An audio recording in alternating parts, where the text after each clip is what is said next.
You know, as I was sitting here contemplating this conversation this morning, Jake, um, it dawned on me that you were the National Security Advisor of the United States earlier this year. It seems like you were National Security Advisor 20 years ago. I mean, you don't look it, but it seems like it was 20 years ago. And to me, the shock of the past 10 months in terms of, I'm not talking about personalities. I'm just talking about U.S. policy shifts. Seems dramatic. You feel that way? Absolutely, both at home and around the world. I mean, I think what we've seen is just a velocity of activity by this administration. Much of it, in my view, very destructive in terms of dismantling fundamental institutions and guardrails that have really been the foundation of our democracy, and also seeking to call into question and dismantle some of our greatest national assets, whether it's our ability to attract talent, our scientific research base, our alliances. So I think they have done a lot in 10 months, and a lot of it has been about deconstructing, has been about blowing things up more than it's been about constructing. Yeah, and presumably this is not just the work of 10 months. If you go from one set of policies, whether it's supporting Ukraine to not supporting them so much, or um, supporting the international trading system to undermining the international trading system, et cetera, it's got to shake the world's understanding of what the U.S. is, and that produces longer term consequences, no? One of the things that I've been giving a lot of thought to is how to think about America's capacity to sustain close partnerships and alliances in an era of such unpredictability and such radical swerves in U.S. policy. So when we came in January of 2021, President Biden reached out to our allies and basically said, America's back. And our allies kind of looked at the first Trump term and saw something of an aberration and said, you know, we're not going to forget that, but fundamentally we're prepared to proceed on a similar basis to how the U.S. related to its core treaty allies in Europe and Asia over many decades. I think this time around, that's gone out the window. And so the question is, in a world after Trump, how do you build an American foreign policy around the idea that you can have not just permanent interests, but also long-term friendships and alliances that I think are so important to our success and to our security? And I don't have a good answer to that question right now. I think it's something that we should be staring very squarely at because there has been now, I think, such a radical shift in perception, even among America's closest friends. Yeah, no doubt about it. Ed? Good to see you, Jake. I mean, the Trump, in terms of formulating foreign policy, you know, the Trump administration is about as far as you get from an interagency process. It just doesn't exist. Foreign policy is what Trump says it is, and you know his principles are often surprised by that because it might have been, you know, different to what he said before breakfast. My question to you, is there any upside to that? I mean, we see this, you know, process in Gaza this week. The turmoil, the surprise, the sort of the Trump initiative just upending everything.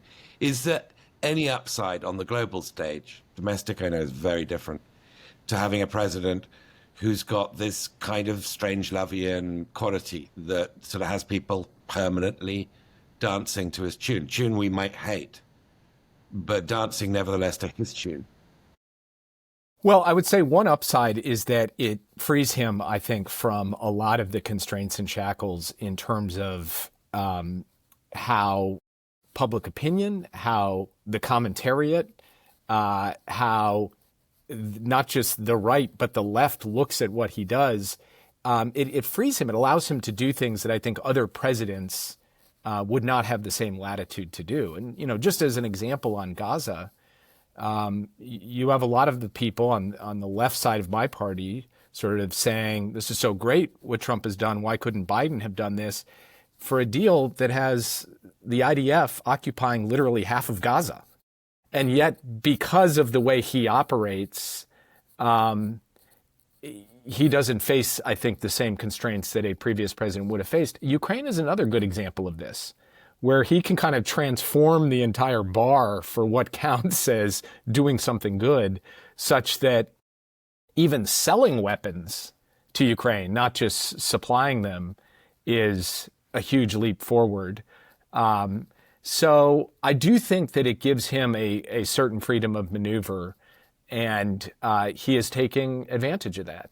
Now, specifically on the Gaza thing and what happened over the course of the last couple of weeks, you've got to pair President Trump's unpredictability and willingness to move sharply and quickly with, in this case, Israel's unpredictability, because, of course, a key moment in this was Israeli direct strikes against Qatar, which then set off a chain of events. So in the case of Gaza, there was some combination of American unpredictability or, willingness to lean into an opportunity with the Israelis also willing to lean in their own way.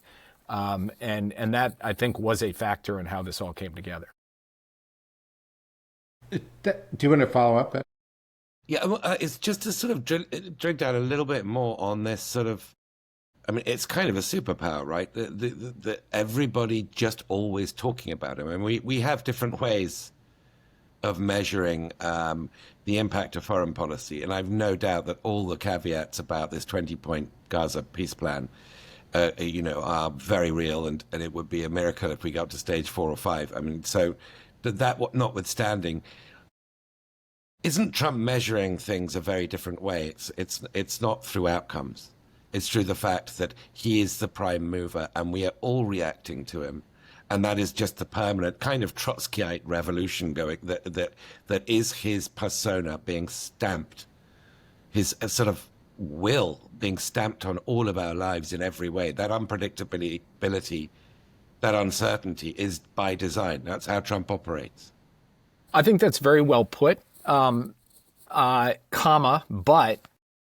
it's a very big but, that type of approach, I think, runs into real obstacles when you're dealing with the likes of Putin and Xi, because they also like to put their stamp on things.